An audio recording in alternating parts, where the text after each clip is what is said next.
Good day, everyone. Welcome to the CSA Medical Aesthetics. I'm Dr. Contessa, your certified aesthetic physician. In today's episode, we'll be talking about improvement of skin quality, some volume loss, as well as sagginess. And we have today Sir Jake for our treatment procedure. Welcome, Sir Jake. Hello, Doc. Yes. And Jake is in his 46? Yes, 46, Doc. At this age, concerns on the face, like upper third, usually appearance of lines and wrinkles. On the forehead, in the glabella, also on the crow's feet or crow's feet. And then when you go to the temple, I noticed that for Jake, there's a beginning volume loss already. So narrowing that so-called bitemporal width. And then when we go to the mid-face, so noticeable under eye volume loss, right, Jake? Yes, so you notice even the quality of the skin in the under eye section, it's kind of like getting some kind of laxity already, and then a staining of the skin. And when you do the snap test here, okay, there's already a slow return to the original position. So staining of the skin, laxity, volume loss, collagen loss, hyaluronic loss, elastin loss. So many of those skin tissue matrix substances are beginning to be depleted. Okay, so leading to what we call those appearance of deep lines, deep wrinkles, some poor quality of the skin, sagginess, okay, or we call it ptosis. So in the mid-face section, the main concern is the under eye or the infraorbital area and a third trough to the mid-cheek groove there. And then the others will notice in the nasolabial section, there's a beginning prominence of the nasolabial fold. So that's the mid-face area. And then when we go to the lower third, okay, for men, they should have this square shape. So the jawline should be well defined in a square shape manner. And then we wanted to bring out the L shape in the jaw angle. And then also the chin should be squarish. So if you look at the 1:2 proportion, so the chin will need a little bit of an improvement in the vertical dimension and also the so-called anterior projection or the Ricketts E-line.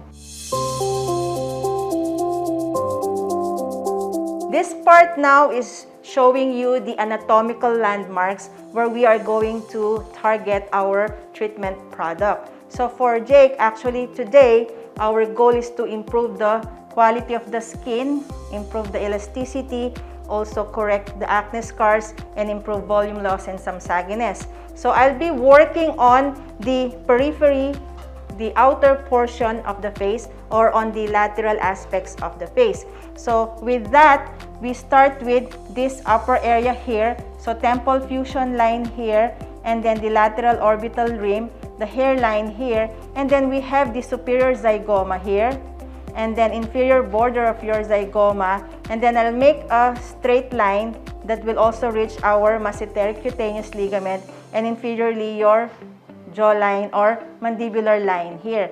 So for me to improve the quality of the skin, I will be making use of a so-called polyl-lactic acid or Sculptra, which is a biostimulator. So I want to improve this lateral aspect of the face and also a portion of the anteromedial cheek to also improve the volume in this part here, and then lower part here also, the so-called superior jowl region, I wanted to improve these parts here.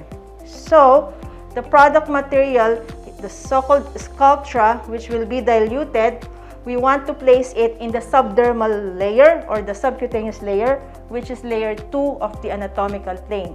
So anatomical layers, layer 1 skin, layer 2 subcutaneous, layer 3 SMAS or the fibromuscular layer. Layer 4 is where you have deep fats or some retaining ligament connections or space. And then the layer 5 is what we call those periosteal or supraperiosteal layer. Okay, for you, Jake, we want to improve the quality. We want to tap the fibroblast cells and improve collagen formation. We will reach the so-called subdermal or the subcutaneous layer, layer 2. Okay, and these markings will be the one that will help me in like what will be my anatomical placement. So this is the zygoma region here. What I will do is mark an entry point there. I'll be using a red marking for my entry point here and mark it like that. And then I'll be applying the so-called fanning method. So filling in the temple. So I can also correct the volume loss in this temple region. And then I'll also be doing a fanning method on the lower aspect of the face. And combine it also, improving the preauricular region, also another fanning method. And the anteromedial cheek, another fanning method, until I reach also the suprajowl section. So basically, I'll be using only a single entry point for my injection of my Sculptra.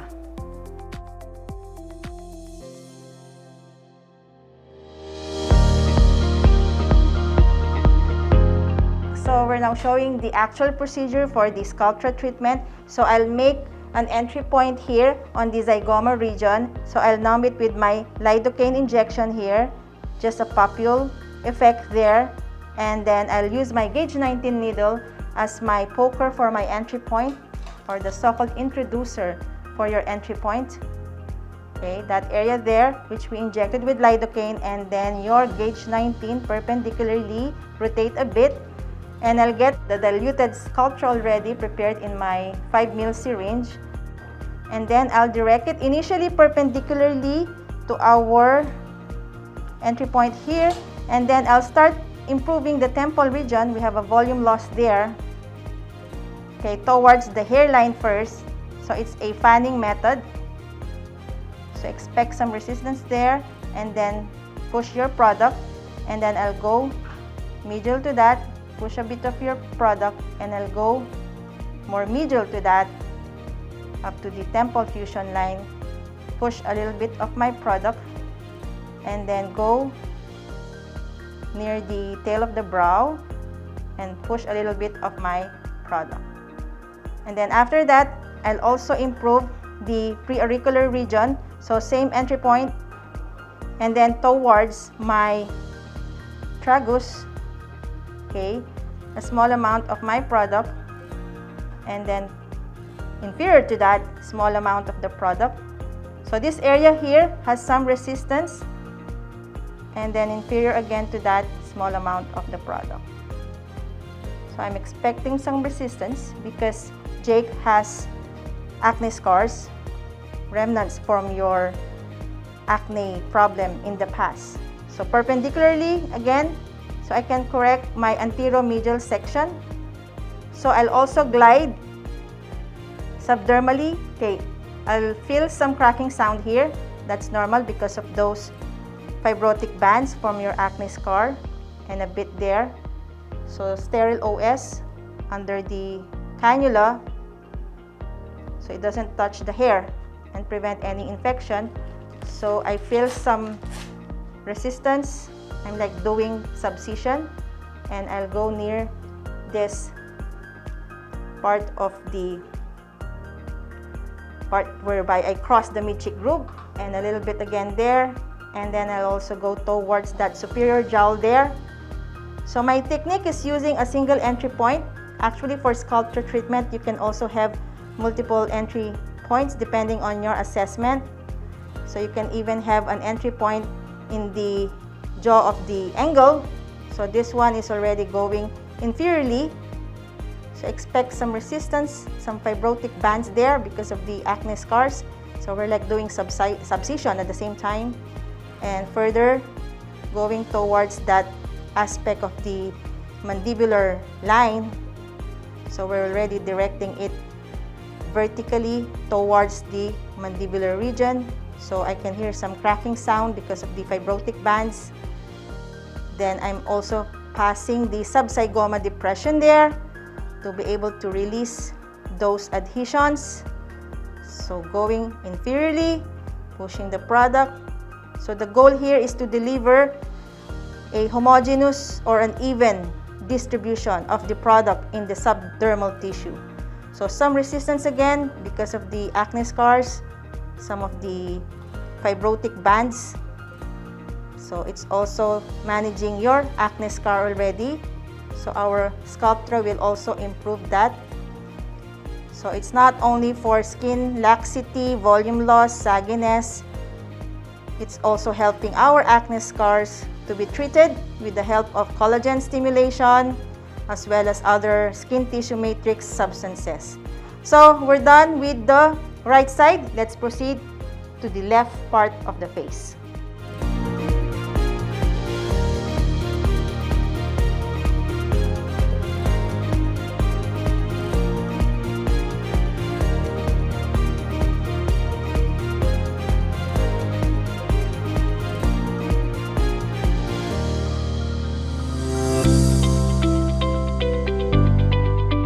So we'll now show the result to Jake. Hey Jake, here's our mirror. Let me see. Right. Yeah. There you go. It was a quick procedure. Actually. And after that, actually, I'm noticing also an instant result. There's like a lifting and at the same time, like a tightening of the skin. So what can you say, Jake? Yes, Doc. At first, I thought it would take us a longer procedure, pero parang 30 minutes or less lang siya. Yes. Tapos wala kang, maramdaman mo lang konti, pero walang pain whatsoever. Right, yeah. Tapos akala ko, yung results, parang siguro a few days from now, a few weeks from now, pero That's the only time you see it. right after pala, Right makikita mo na rin pala yung parang yung skin mo nagka-tighten na siya. Right, exactly. So with this kind of procedure, our Sculptra injections, so after the treatment, somehow we're noticing already this restoration of volume, also the lifting of those saggy tissues. And the good thing with this, as time passes by, there will be more improvement. Because the polylactic acid of your Sculptra, it's made up of microparticles. Those particles will stimulate fibroblast cells to make new collagen, elastin, and other skin tissue matrix. I told you a while ago, there's collagen depletion, elastin depletion, hyaluronic depletion, and other ground substances of their skin. As we age, they decrease, they get depleted. So with the help of this Sculptra polylactic acid, we're able to restore and regenerate again. Nice one.